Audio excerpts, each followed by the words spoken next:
Yo guys, what's going on? Acez here today with another video. In today's video, we're going to be talking about the upcoming patch 14.9.5. Do me a favor, make sure you're dropping a like on this one here today, and of course, make sure you're subscribing to the channel for more PvE content. Let's hop right into this one. Tweet on screen for you guys. We have a list of changes, fixes, and improvements that'll be included in patch 14.9.5. Ability to run PvE mode on local PC for solo players without the need of server queues. Quality of life changes, in-game poll system, new in-game questline nostalgia, item wishlist mechanics, compensation for successful cheater reports, ability to reset PvE character, new PMC outfits at Ragman, and improvements to the AI PMC behavior in PvE mode. Within 1 to 2 weeks after the game's infrastructure is stabilized and proven ready, PvE will be available for purchase for all owners of all game editions. So let's break this one down, ladies and gentlemen. We have a lot of important stuff to talk about here, and the first one is the biggest bullet point. A lot of you were concerned that once this change is made that you can run PvE locally, that it's going to absolutely tank your FPS. I really like the wording here by Tarkov, by BSG, by Nikita. It says ability to. So I'm assuming that you are going to be able to click a checkbox when you are loading into raid if you want to run on your local PC or not. It seems like it's optional. And this is going to be huge for the players who do not have a good enough PC to run the game standalone. Now, this is just an assumption for me. We won't know until it's actually implemented, but this will 100% take away all of those long matching times for most players, assuming you can run the game on your PC. Now, one other common question that has been, popping up with this change being implemented is, will the in-raid timers go back up? The most likely answer is yes. However, we don't have the confirmation for that. Maybe they will wait until they release the PvE mode standalone, and then, maybe another month after that, we will get every single raid timer back to where it's supposed to be once they have fully figured out what kind of load all of the new players purchasing PvE will bring into the game.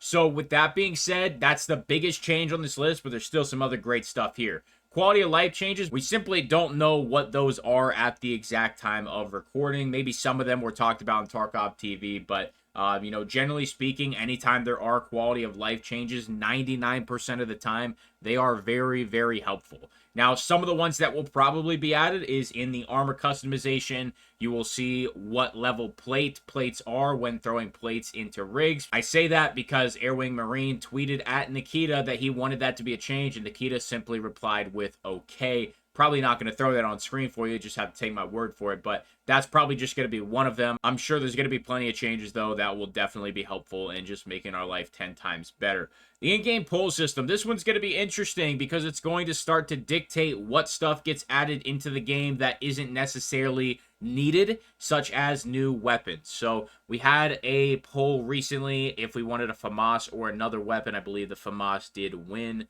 Maybe that is something that we start to see in-game now and not on Twitter, so Nikita can get a larger portion of the player base's opinion, especially the ones that aren't on Twitter. New in-game questline nostalgia. I believe this is going to be the questline that allows the EOD players to get unheard rewards, such as the larger pockets and the radio.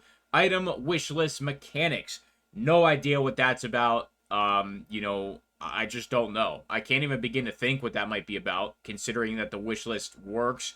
Don't know really what more we could do to that, but I'm excited to see it. That's probably more or less a quality of life thing, but maybe it is actually something a little more in-depth. We'll just have to wait and see. Compensation for successful cheater reports. This one's going to be huge. This is a really great step in the right direction for PvP players because, I have said this multiple times. I said it in our PvE podcast that I think PvE is the direction this game is going to go, and the fact that they are still going to continue to combat cheaters even after the massive success of the PvE mode is pretty interesting and pretty W in them.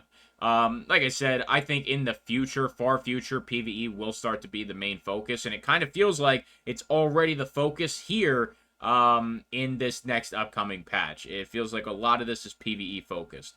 The next one, ability to reset your PvE character. I'm going to be completely honest with you. I do not recommend you reset your PvE character at all, but if you're one of those grinders or you're somebody who really enjoys wipes, maybe only reset once there's a wipe and, you know, there's an intended patch for the game, a major patch. That's just my opinion. The entire purpose of PvE, at least in my opinion, is to create a superhuman PMC, max everything out, finally be able to do everything. The only reason I would think right now that you would want to actually reset your PvE character is if you need to change your faction, if you want a harder experience, if you completely tank your scav rep off the rip with the radio. I know some players quit because of that.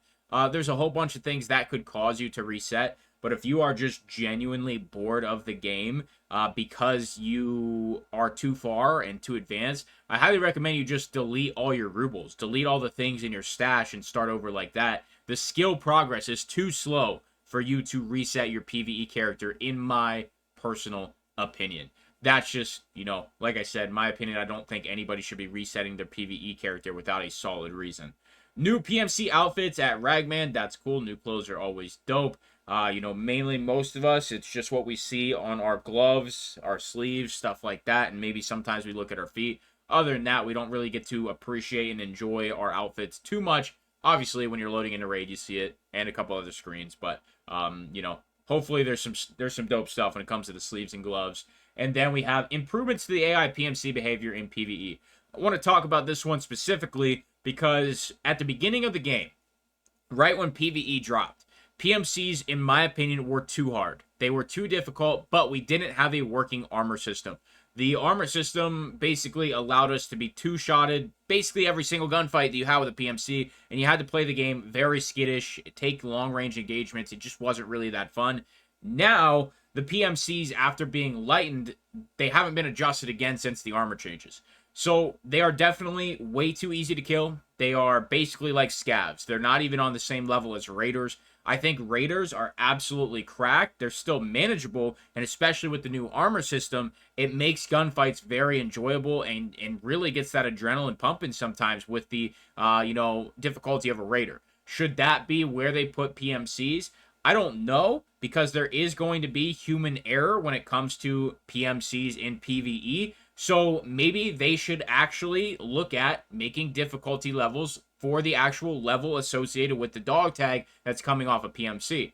I don't know if you need to make adjustments to the gear as well, but when it comes to the actual difficulty, if there is a squad of 4 level 60s, they should probably have raider difficulty. If it's a squad of, you know, level 4s and level 13s, they should probably be a little less difficult than raiders are. Maybe some of those more aggressive scavs, that's the level you can put them on. So that's just my 2 cents on it. And as for the ability to purchase PvE standalone, I probably am going to purchase 2 separate PvE modes for both my standard accounts so we can do some other content with that.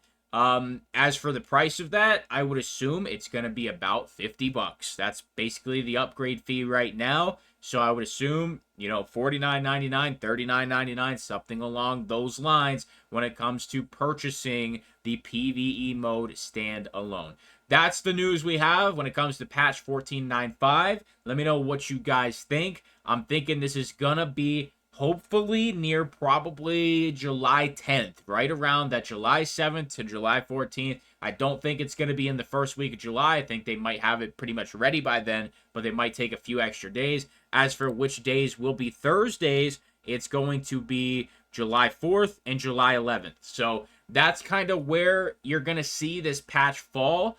As for them being at TwitchCon and doing stuff right now, the odds that they get it ready by the 4th, especially on a holiday, are kind of doubtful, but maybe they will put that into their advantage. Take it as an advantage with people being off work or, you know, having some extra time or celebrating. And, you know, when it comes to the American holiday of 4th of July, I think that could be a play for them, but I genuinely think they're going to wait until the 11th to implement this patch. I'll continue to keep you guys updated with everything else that seems to come up when it comes to some of this missing content. Do me a favor, leave a like, subscribe. I'll see you in the next one.